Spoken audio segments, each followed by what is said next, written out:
صاد، قسم ہے قرآن کی جو نصیحت سے پر ہے کہ تم حق پر ہو، مگر جو لوگ کافر ہیں وہ غرور اور مخالفت میں پڑے ہیں۔ ہم نے ان سے پہلے بہت سی امتوں کو ہلاک کر دیا تو وہ عذاب کے وقت لگے فریاد کرنے، اور وہ چھٹکارے کا وقت نہیں تھا۔ اور انہوں نے تعجب کیا کہ ان کے پاس انہی میں سے ایک خبردار کرنے والا آیا، اور کافر کہنے لگے کہ یہ تو جادوگر ہے جھوٹا، کیا اس نے اتنے معبودوں کی جگہ ایک ہی معبود قرار دے دیا؟ یہ تو بڑی عجیب بات ہے۔ اور ان میں جو معزز تھے وہ چل کھڑے ہوئے اور بولے کہ چلو اور اپنے معبودوں کی پوجا پر قائم رہو، بے شک یہ ایسی بات ہے جس میں کوئی خاص غرض ہے۔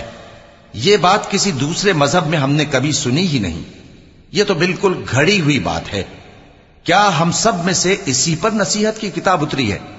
اصل بات یہ ہے کہ یہ لوگ میری نصیحت کی طرف سے شک میں ہیں، بلکہ انہوں نے ابھی میرے عذاب کا مزہ نہیں چکھا۔ کیا ان کے پاس تمہارے پروردگار کی رحمت کے خزانے ہیں جو غالب ہے، سب کچھ عطا کرنے والا ہے؟ یا آسمانوں اور زمین اور جو کچھ ان میں ہے ان سب پر انہی کی حکومت ہے؟ تو چاہیے کہ رسیاں تان کر آسمانوں پر چڑھ جائیں۔ یہاں شکست کھائے ہوئے گروہوں میں سے یہ بھی ایک لشکر ہے۔ ان سے پہلے نوح کی قوم اور عاد اور میخوں والا فرعون بھی جھٹلا چکے ہیں، اور سمود اور لوط کی قوم اور بن کے رہنے والے بھی، یہی وہ شکست خوردہ گروہ ہیں۔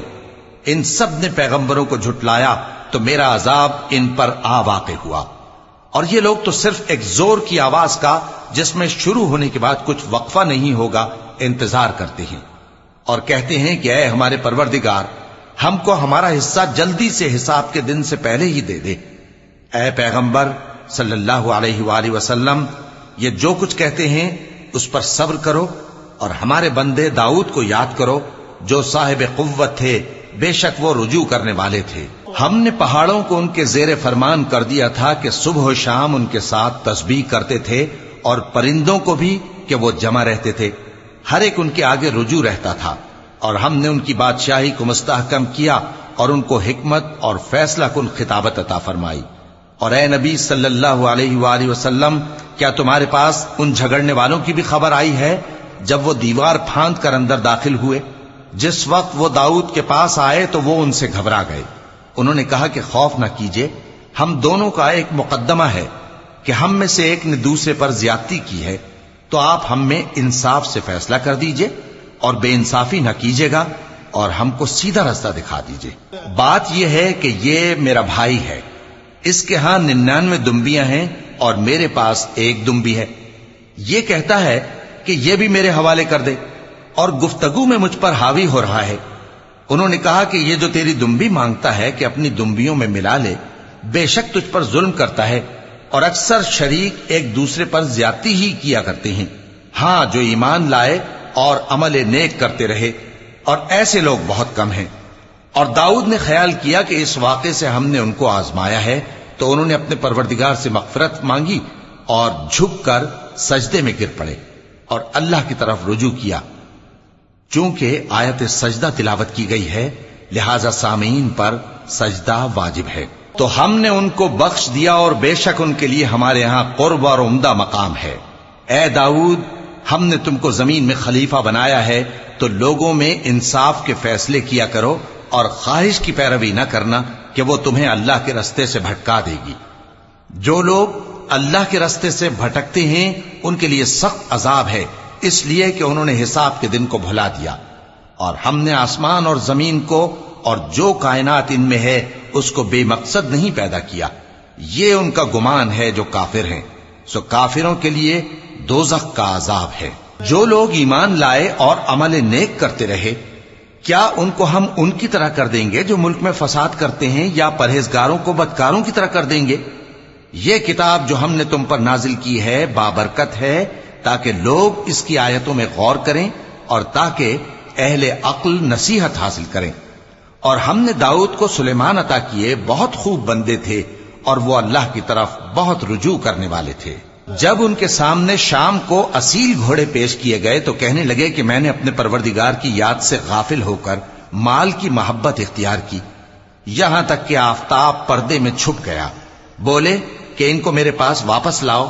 پھر ان کی ٹانگوں اور گردنوں پر ہاتھ پھیرنے لگے، اور ہم نے سلیمان کی آزمائش کی اور ان کے تخت پر ایک دھڑ سا ڈال دیا۔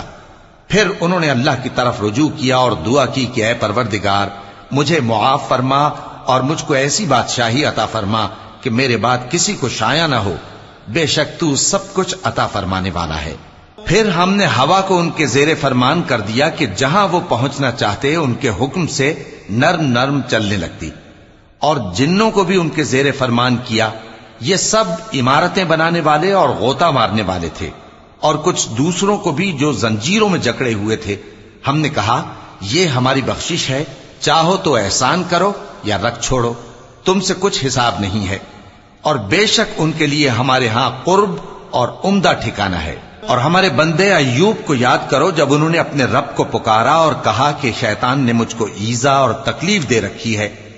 ہم نے کہا کہ زمین پر لات مارو، دیکھو یہ چشمہ نکل آیا، نہانے کو ٹھنڈا پانی اور پینے کو بھی، اور ہم نے ان کو اہل و عیال اور ان کے ساتھ اتنے ہی اور بخشے۔ یہ ہماری طرف سے رحمت اور عقل والوں کے لیے نصیحت تھی۔ اور ہم نے کہا اپنے ہاتھ میں تنکوں کا ایک مٹھا لو، پھر اس سے مار لو اور قسم نہ توڑو، بے شک ہم نے ان کو ثابت قدم پایا، بہت خوب بندے تھے، بے شک وہ بہت رجوع کرنے والے تھے۔ اور ہمارے بندوں ابراہیم اور اسحاق اور یعقوب کو یاد کرو جو قوت والے اور صاحب نظر تھے۔ ہم نے ان کو ایک صفت خاص آخرت کے گھر کی یاد سے ممتاز کیا تھا، اور وہ ہمارے نزدیک منتخب اور خوبی والوں میں سے تھے۔ اور اسماعیل اور الیسع اور ذوالکفل کو یاد کرو، اور یہ سب بھی خوبی والوں میں سے تھے۔ یہ نصیحت ہے اور پرہیزگاروں کے لیے تو عمدہ ٹھکانہ ہے، ہمیشہ رہنے کے باغ جن کے دروازے ان کے لیے کھلے ہوں گے، ان میں تکیے لگائے بیٹھے ہوں گے، اور کھانے پینے کے لیے بہت سے میوے اور مشروبات منگاتے رہیں گے، اور ان کے پاس نیچی نگاہ رکھنے والی اور ہم عمر حوریں ہوں گی۔ یہ وہ چیزیں ہیں جن کا حساب کے دن کے لیے تم سے وعدہ کیا جاتا تھا، یہ ہمارا رزق ہے جو کبھی ختم نہیں ہوگا۔ یہ نعمتیں تو فرمانبرداروں کے لیے ہیں، اور سرکشوں کے لیے برا ٹھکانہ ہے، یعنی دوزخ جس میں وہ داخل ہوں گے، اور وہ بری آرامگاہ ہے۔ یہ کھولتا ہوا گرم پانی اور پیپ ہے، اب اس کے مزے چکھیں، اور اسی طرح کے اور بہت سے عذاب ہوں گے۔ یہ ایک فوج ہے جو تمہارے ساتھ گھستی چلی آ رہی ہے، ان کو خوشامدید نہ کہا جائے۔ یہ دوزخ میں جانے والے ہیں، کہیں گے بلکہ تمہیں کو خوشامدید نہ کہا جائے، تمہیں تو یہ بلا ہمارے سامنے لائے ہو، سو یہ برا ٹھکانہ ہے۔ وہ کہیں گے اے پروردگار جو اس کو ہمارے سامنے لایا ہے اس کو دوزخ میں دگنا عذاب دے، اور کہیں گے کیا سبب ہے کہ یہاں ہم ان لوگوں کو نہیں دیکھتے جن کو ہم بروں میں شمار کرتے تھے؟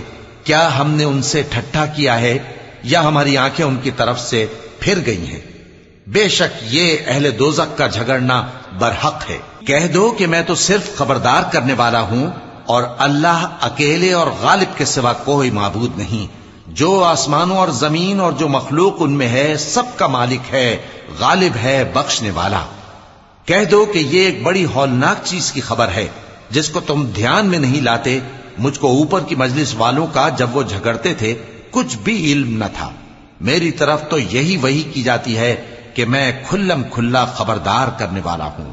جب تمہارے پروردگار نے فرشتوں سے کہا کہ میں مٹی سے انسان بنانے والا ہوں، جب میں اس کو درست کر لوں اور اس میں اپنی روح پھونک دوں تو اس کے آگے سجدے میں گر پڑنا، سو تمام فرشتوں نے سجدہ کیا مگر ابلیس کہ وہ اکڑ بیٹھا اور کافروں میں ہو گیا۔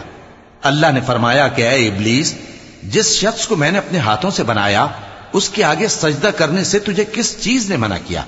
کیا تو غرور میں آ گیا یا اونچے درجے والوں میں تھا؟ بولا کہ میں اس سے بہتر ہوں کہ تو نے مجھ کو آگ سے پیدا کیا اور اسے مٹی سے بنایا۔ فرمایا بس یہاں سے نکل جا، تو مردود ہے اور تجھ پر قیامت کے دن تک میری لعنت پڑتی رہے گی۔